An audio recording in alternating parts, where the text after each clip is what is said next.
नमस्कार, स्वागत है आपका एबीपी न्यूज में। आपके साथ मैं हूं अखिलेश आनंद। अब आप देखेंगे वो शो जो जनता की आवाज है, यानी घंटी बजाओ। हम हर उस मसले पर सरकार की, सिस्टम की जवाबदेही चाहते हैं जिससे जनता का जीवन प्रभावित होता है। तो घंटी बजाओ में उन खबरों की पड़ताल होती है जिनकी सुनवाई ना हो। आज एक ऐसा मुद्दा लेकर मैं आपके सामने हाजिर हूं जो सुनने में शायद आपको छोटा लगे, लेकिन जो हजारों हजार लोग इससे प्रभावित हो रहे हैं, उन्हें इसकी वजह से दाने दाने को मोहताज होना पड़ता है। जी हां, उत्तर प्रदेश के अन्नदाता यानी किसान आवारा पशुओं से इस कदर त्रस्त हैं कि कई इलाकों में तो इसी आधार पर लोग वोट डालने तक का फैसला करने की बात कह रहे हैं। आज यूपी में आलम यह है कि आवारा पशु खेत के खेत चर जाते हैं और किसान लहलहाती फसल को बर्बाद होता देखने के अलावा कुछ नहीं कर पा रहा। उसकी साल भर की मेहनत घंटों में तबाह हो जा रही है और पूरा परिवार फिर 2 वक्त की रोटी तक के लिए तरस जाता है। तो किसानों की इस बदहाली के लिए जिम्मेदार सरकार और सिस्टम के खिलाफ 8422 840000 पर घंटी जरूर बजाइए।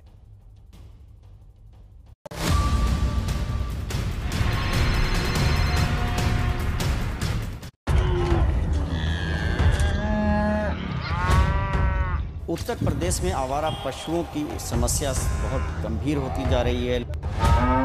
सबसे बड़ी समस्या आवारा जानवर। 2 महीने 4 महीने मेहनत की, वो एक हाथ में बराबर हो जाता है, फसल को चढ़ जाते हैं। पूरे देश में सांड से इतने लोग कहीं नहीं मरे होंगे जितने उत्तर प्रदेश में मरे हैं। सबसे ज्यादा जाने गई उत्तर प्रदेश में, सांडों ने मार दिया लोगों को।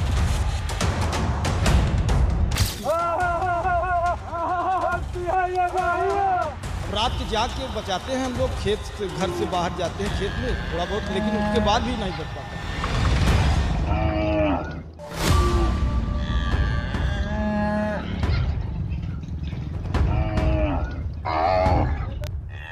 उत्तर प्रदेश में इस तरह की तस्वीरें आम हैं। कहीं सड़क पर ढेर सारी गाय टहलती मिल जाएंगी, तो कहीं खेतों में चरते हुए मवेशी।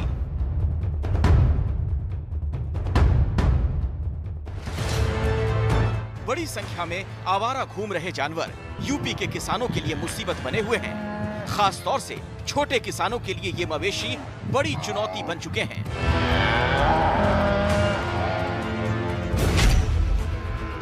बस्ती जिले के एक गांव की ये तस्वीर देखिए। गन्ने का खेत है, पूरी फसल तैयार, लेकिन करीब 1 दर्जन मवेशी इस फसल को खराब करने के लिए खेत में घुस चुके हैं। मंत्री जी को इस वीडियो को जरूर देखना चाहिए। हो सकता है कोई किसान आपके सामने इस बात को न कहता हो, लेकिन यथार्थ पूरे उत्तर प्रदेश का यही है कि गौशाला के नाम पर धन का बंदर बांट अधिकारी से लेकर के ठेकेदार तक किया, और अब भूसे का बंदर बांट हो रहा है। कागज में गायें और गौवंशज भूसा खा रहे हैं और वो गौशाला में निवास कर रहे हैं, जबकि वो आए दिन किसानों की ही फसल बर्बाद करने का काम कर रहे हैं। सिर्फ एक नहीं, यूपी के तमाम किसानों की यही शिकायत है। आवारा जानवरों के कारण फसल खराब होने के मुद्दे को लेकर किसानों की नाराजगी इसलिए भी है क्योंकि 2017 में बीजेपी ने अपने घोषणा पत्र में किसानों से जो वादे किए थे, उनमें ये मुद्दा भी शामिल था। देखिए, यहाँ साफ शब्दों में लिखा है कि नीलगाय और अन्य आवारा पशुओं से फसल की क्षति रोकने के लिए पर्याप्त कदम उठाए जाएंगे।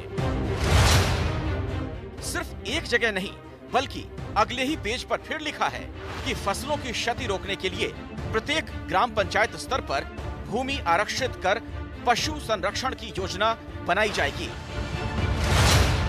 सवाल है, सरकार ने अपना ये वादा पूरा क्यों नहीं किया? आखिर क्यों 5 साल बाद भी किसानों के खेत आवारा जानवरों के पैरों तले रौंदे जा रहे हैं? आप देख सकते हैं कि किसानों ने अपने फसल की सुरक्षा के लिए तारबंदी नहीं, दीवार तक खड़ी कर दी है, लेकिन इसके बावजूद ये छुट्टा जानवर किसानों की फसलों को बर्बाद करने का काम कर रहे हैं। आखिर में इस तरीके से अगर छुट्टा जानवर किसानों की फसलों को बर्बाद करेंगे तो किसान क्या खाएगा? सरकार और प्रशासन की अनदेखी का नतीजा ये है कि किसानों को खुद ही अपने खेतों को बचाने का इंतजाम करना पड़ रहा है। ये देखिए कैसे रात के अंधेरे में टॉर्च और लाठी डंडे लेकर कुछ किसान अपने खेतों की तरफ जा रहे हैं। इन्हें ऐसा इसलिए करना पड़ रहा है क्योंकि खेत में फसल तैयार है। अगर ये रात भर जागकर जानवरों को नहीं भगाएंगे तो पूरी फसल बर्बाद होने का खतरा है।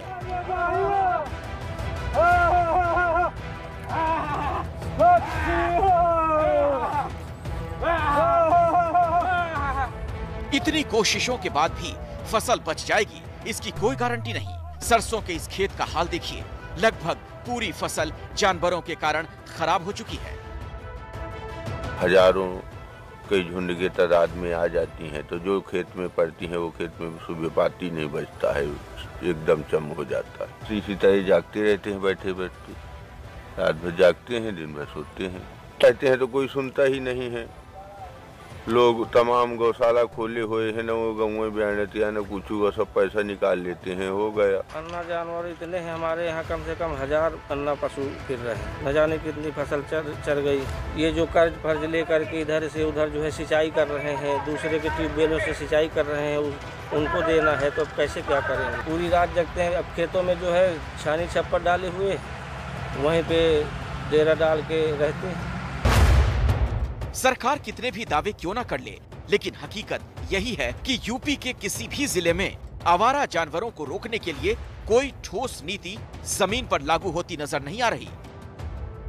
बुंदेलखंड में आवारा जानवरों के कारण हो रहे नुकसान से परेशान किसानों का कहना है, पहले गांव में पशुओं के चरने के लिए जगह होती थी, अब वो व्यवस्था भी खत्म हो चुकी है और सरकार की तरफ से आवारा जानवरों के चारे की व्यवस्था सिर्फ कागजों पर ही होती है। इसी का खामियाजा उठा रहे हैं ये किसान। एक तो ये परेशानी आती है कि रात रात भर जगना, अब फसलें दिखाई देने लगी और 1 घंटे के लिए 2 घंटे के लिए चूक गए तो गए। रात भर जगने से चिड़चिड़ाहट होती है, तो मनोवैज्ञानिक प्रभाव ये पड़ता है कि लड़ाई झगड़े बढ़ जाते हैं। चिड़चिड़ाहट के कारण आपस में सामाजिक द्वंद्व ज़्यादा बढ़ जाते हैं और स्वास्थ्य के ऊपर भी विपरीत प्रभाव पड़ रहा है किसानों के।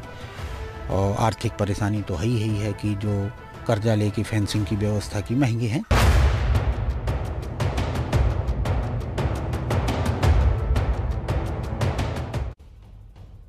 उत्तर प्रदेश की योगी सरकार ने गोवंश की तस्करी रोकने के लिए 2017 में अवैध बूचड़खानों को बंद करने का फैसला किया। सरकार का यह दावा है कि उसके बाद से गोवंश के संरक्षण के लिए पूरे प्रदेश में आश्रय स्थल खोले गए। गोवंश की देखभाल करने वाले परिवार को 900 रुपए महीने देने की योजना शुरू की गई। कुपोषित परिवारों को आश्रय स्थल से गाय देने की योजना लाई गई।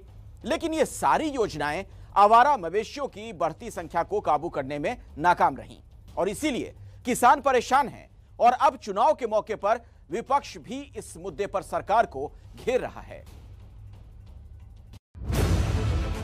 आवारा पशु सिर्फ फसलों के लिए ही खतरा नहीं है, कई जगहों पर वो जान के लिए भी खतरा बन चुके हैं।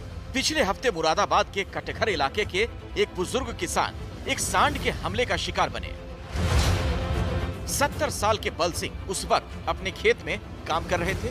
हमले के बाद उन्होंने शोर मचाया तो आसपास के लोगों ने किसी तरह उन्हें बचाया, लेकिन तब तक वो गंभीर तौर पर जख्मी हो चुके थे। हमारे पापा खेत पे रहते हैं और ये थोड़ी सी लकड़ी तोड़ने के लिए गए हैं। वहाँ पर पिस्तौल ज़्यादा छोड़ रखे हैं, लोग बाहर बहुत ही ज़्यादा रह रहा है, मतलब है 8-7 तक जानवर है वहाँ पर, एक से एक बढ़कर खतरनाक है वहाँ पर। और हमारे पापा लकड़ी तोड़ रहे थे, वो गाय इनसे ज़रा थोड़ी सी आगे चल रही थी। आगे चलने के बाद में ये गाय को छोड़ दिया उनने और इनके ऊपर इन्हें हमला कर दिया। यूपी में आवारा पशुओं के इसी आतंक को लेकर समाजवादी पार्टी के अखिलेश यादव लगातार योगी सरकार को घेर रहे हैं। आज खेत हैं बर्बाद हो रहे किसानों के, सांड खुलेआम हो रहे। पूरे देश में सांड से इतने लोग कहीं नहीं मरे होंगे जितने उत्तर प्रदेश में मरे हैं। सबसे ज्यादा जाने गई उत्तर प्रदेश में, सांडों ने मार दिया लोगों को। हालांकि योगी सरकार का दावा है कि आवारा मवेशियों को रखने के लिए प्रदेश भर में गौशालाएं बनाई गई हैं, लेकिन उन गौशालाओं के रखरखाव को लेकर लगातार सवाल उठते रहे हैं। इसके अलावा आंकड़े ये भी बताते हैं कि पिछले कुछ सालों में प्रदेश में आवारा जानवरों की संख्या बढ़ी है। भारत में करीब 20 करोड़ मवेशी हैं, जिनमें से सबसे ज्यादा उत्तर प्रदेश में हैं। इसकी वजह है कि जहां देश के बाकी राज्यों में मवेशियों की संख्या में करीब 3% की गिरावट दर्ज की गई, वहीं उत्तर प्रदेश में उनकी संख्या 17% बढ़ गई। आवारा पशुओं की समस्या से नाराज एक किसान ने पिछले हफ्ते बीजेपी विधायक को एक कार्यक्रम के दौरान थप्पड़ मार दिया था।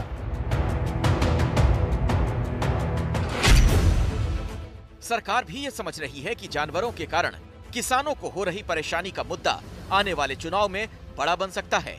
इसीलिए मुख्यमंत्री योगी आदित्यनाथ ने रविवार को एक बार फिर इस समस्या को खत्म करने का वादा किया।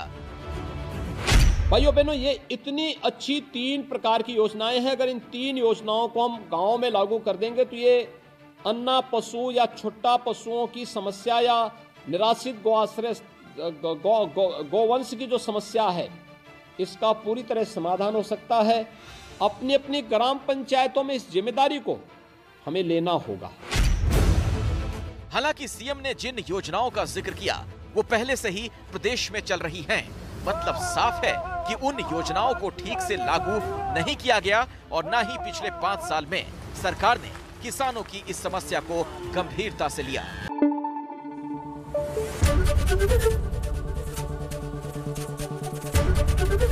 एबीपी न्यूज आपको रखे आगे।